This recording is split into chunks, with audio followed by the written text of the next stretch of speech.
আসসালামু আলাইকুম ওয়া রাহমাতুল্লাহি ওয়া বারাকাতুহু। প্রিয় ভাই ও বোনেরা, আজ আমি আপনাদের সামনে একটা খুব সাধারণ কিন্তু গভীর শক্তিশালী বার্তা নিয়ে দাঁড়িয়েছি।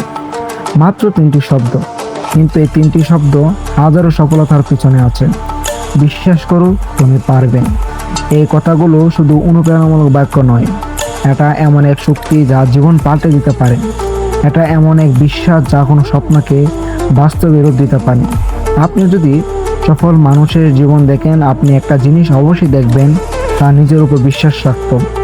আমি আপনাদের একটা প্রশ্ন করতে চাই, আপনি নিজেকে বিশ্বাস করেন? সবকিছু যখন ঠিকঠাক চলছে তখন নয়, আমি বলি যখন ব্যর্থতা আসে, যখন চারপাশ অন্ধকার, যখন কেউ পাশে নেই, তখন কি আপনি নিজেকে বিশ্বাস করেন? কারণ আসল বিশ্বাস তখনই প্রকাশ পায় যখন পথ কষ্টের, তখন পরিস্থিতি অনিশ্চিত।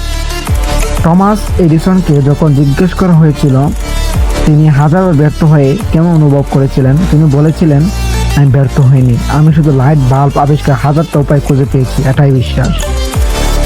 যখন অপ্রা উইনফ্রেকে বলা হয়েছিল তিনি টেলিভিশনের জন্য যোগ্য নন, তিনি থেমে যাননি। যখন জে.কে রাউলিং বারবার পদক্ষেপ পেয়েছেন, তখনও তিনি হ্যারি পটারের গল্প লেখা বন্ধ করেননি। তারা কাউকে তাদের স্বপ্ন ধ্বংস করতে দেয়নি, তারা বিশ্বাস করছিল এবং সফল হয়েছেন। অনেকে ভাবেন এরা তো বিশেষ মানুষ, কিন্তু না, তারা আমাদের মতোই। তাদেরও বই ছিল, সংশয় ছিল, ভুল ছিল, কিন্তু তারা বিশ্বাস হারায়নি।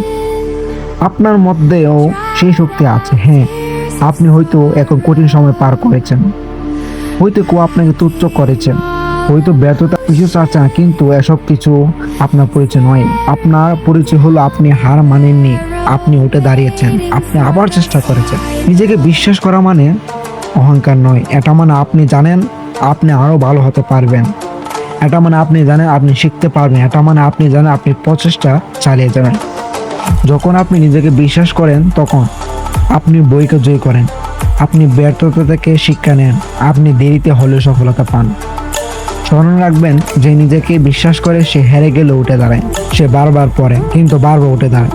তাই পরের বার যখন আপনি নিজেকে নিয়ে সন্দেহ ভুগবেন, নিজেকে জিজ্ঞেস করবেন আপনি কেন শুরু করেছিলেন, আপনি কিসের জন্য লড়ছেন, আমি কিসের জন্য লড়ছি, আমি কি হতে চাই। তখন নিজের মনকে বলবে, আমি বিশ্বাস করি আমি পারবো। প্রতিদিন সকালে কথা নিজেকে বলুন, যখন সবাই বলে আপনি পারবেন না, তখন বলুন আমি বিশ্বাস করি আমি পারবো। এই বিশ্বাস আপনাকে চলার শক্তি দেবে, বইকে সাহস রূপান্তর করবে। একদিন ঠিক একদিন আপনি দাঁড়িয়ে থাকবেন সেই জায়গায় যেটা একসময় আপনার স্বপ্ন ছিল। চলুন শেষ করি কয়েকটা লাইনের মাধ্যমে। স্বপ্নে বিশ্বাস রাখো যত দূরেই থাকো, নিজের ক্ষমতায় বিশ্বাস রাখো যতই ছোটই দেখায় সবাই, চেষ্টায় বিশ্বাস রাখো ফল আসতে সময় লাগলেও, পথে বিশ্বাস রাখো যত দীর্ঘই হোক, নিজের উপর বিশ্বাস রাখো, কারণ যদি আপনি নিজেকে বিশ্বাস না করেন তাহলে কে করবেন। ধন্যবাদ সবাইকে। বিশ্বাস করো, তুমি পারবে। আর যখন এটা বিশ্বাস করবে, তখন তুমি অর্ধেক পথ পার হয়ে গেছো। আবারও দেখা হবে ইনশাল্লাহ পরবর্তীতে ভিডিওতে। সবাই ততদিন ভালো থাকবেন, সুস্থ থাকবেন ও আমার জন্য দোয়া করবেন।